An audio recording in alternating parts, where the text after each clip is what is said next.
آقا حضرت محمد صلی اللہ علیہ وسلم نے بے گناہ بلی کو مارنے والے کے لیے بھی قیامت کے دن عذاب کا اس کے لیے وعید کی ہے کہ اس کے اوپر عذاب ہوگا۔ تو ایک انسان جو کسی بھی مذہب کا ماننے والا ہے، انسان ہے جس کو اشرف المخلوقات، اللہ نے جتنی چیزیں پیدا کی ہیں ان میں سب سے شرافت والی مخلوق انسان کی ہے، اس کو کیسے بے گناہ کو قتل کیا جائے گا اور اسلام اس کی اجازت دے گا؟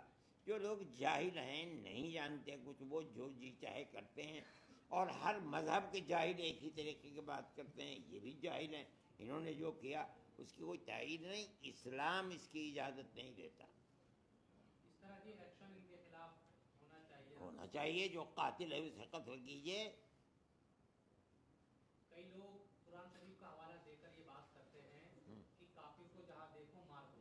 نہیں، یہ جھوٹ بولتے ہیں، انہیں پتہ ہی نہیں کیا حوالہ دیتے ہیں۔ بتائیے، آپ کہہ رہے ہیں، آپ بتائیے کوئی حوالہ دیجیے۔ یہ کہا جاتا ہے کہ قرآن میں ہے کہ جہاں کافر کو دیکھو اس کو کہاں ہے بتائیے؟ میری تو 85 سال کی عمر گزر گئی، قرآن اور حدیث ہی پڑھتے پڑھاتے میں نے تو کہیں دیکھا نہیں۔ اب آپ کہہ رہے ہو تو بتاؤ کہاں ہے لکھا کہ کافر کو جہاں دیکھو وہاں قتل کر دو اسے؟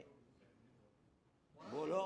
مولانا جس طریقے سے پاکستان پھر یہ سوال پورا ہوا جو آپ کہہ رہے ہو؟ سورہ توبہ میں لوگ کہتے ہیں کہ ایسا ہے، نہیں، جانکار تو انہی قرآن کا، آپ جانکار ہیں۔ ہاں، تو آپ مت پوچھیے ایسا سوال جس کو آپ جانتے نہیں ہیں، جب پہلے جانیے پھر اس کے بعد جائیے۔ نہیں، لیکن اس کے آگے پیچھے کچھ اور ہو۔ آپ اس چیز کو سمجھیں، میں آپ کو بتاتا ہوں۔ اللہ کے نبی نے ہجرت کے بعد سن 6 میں، جو اسلامی سن ہے، سن 6 میں مکے والوں کے ساتھ ایک معاہدہ کیا، 10 سال کا معاہدہ۔ اس 10 سال کے معاہدے کے اندر جو باتیں تھیں میں اگر آپ کو بتاؤں گا، بالکل نیچے اتر کے معاہدہ کیا۔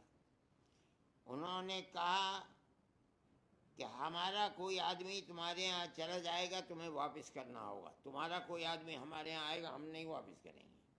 اللہ کے نبی نے فرمایا ہمیں منظور ہے، اس سال تم یہاں عمرہ نہیں کرو گے، آئندہ سال آؤ عمرہ کرو گے۔ فرمایا ہمیں منظور ہے۔